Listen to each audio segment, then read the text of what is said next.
Good morning. Last week we looked at different movies and the ways that they can give us some spiritual help, these wonderful Christmas movies. The thing about movies is that somebody had to write a script and they got to decide exactly how that movie was going to end. And that's how you have so many wonderful, happy, they all lived happily ever after kind of endings with movies. But we all know that life is a lot messier than that. I thought I was going to have a story for you this week that just happened this week that was going to be a perfect made-for movie story about one of the ways that our church reached out and helped someone, and that still may be the case, and I trust that it is, but it got a lot messier. We found out on Sunday that there was a woman in an extended stay hotel who said that she needed help. She was about to lose her ability to pay for the hotel. She was waiting for a check to come in from disability, but she was going to be kicked out into the street with her children, and she was pregnant and supposed to deliver this very week. I couldn't go and take care of it because I was in quarantine, and Sarah Quattrochi, our wonderful director of youth ministries and community outreach, agreed to do so, and she went kind of investigated the situation, called me back and said, I think we have a Mary on our hands. We have a woman who is pregnant, who is about to give birth, and is about to have no place to stay. Well, I said to Sarah, that's fine. She can come up and stay in our barn if it's a Mary type situation, but Sarah didn't think that was a very good idea, and of course it wasn't, and I was only teasing. But Sarah did go to see if she could take care of some of her needs.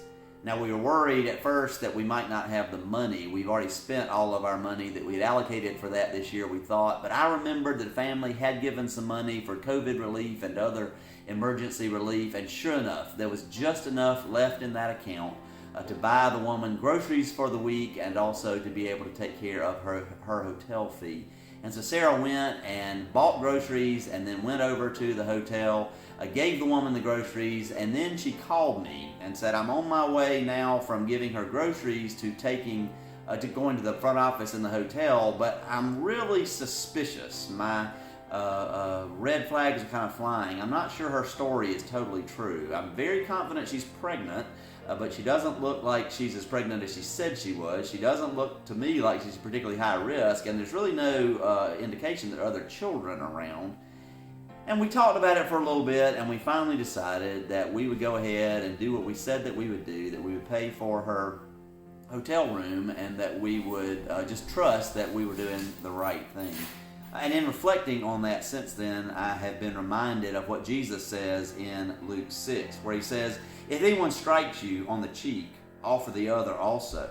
And from anyone who takes away your coat, do not withhold even your shirt. Give to everyone who begs from you, and if anyone takes away your goods, do not ask for them again. Do unto others as you would have them do to you. And we first read that if you're like me and you think, I don't like that. I don't want to be constantly turning my cheek every time I get slapped around. That just invites more abuse. I don't want to give somebody my shirt if they've just stolen my coat and then not even be allowed to ask them to give it back. And when he says give to everyone who asks of you, what happened to being wise as serpents but harmless as doves and not just giving everything away to anybody who asks? That's just a great recipe for getting taken advantage of. And yet, what Jesus is saying here is not this manual for how to do everything, but rather what Jesus is saying here is that life in the kingdom is this unbelievable generosity. And Jesus is saying, look at the way that I live my life. And I don't look for those who are most deserving and give to them, but I came to you. I came to you when you were least deserving, and I offer to you. And I'm just asking you to do to others exactly what I have done to you, and do to others what you would have them do to you. And so Sarah and I decided that we would take care of this woman, and we would trust that even though this may not be the Christmas miracle that we hoped, that maybe we are getting taken advantage of a little bit, Jesus is still at work in that situation.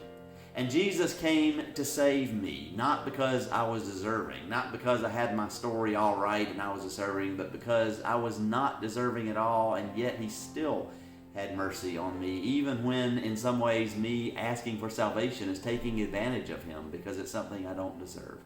And so this Christmas, let us remember Jesus comes to each one of us, not because we deserve it.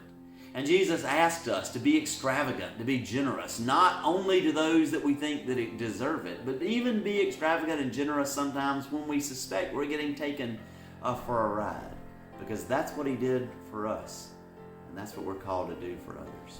Maybe not the Hallmark story we like, but a story that I think really talks about and really shares and really examines or exemplifies the kingdom of God.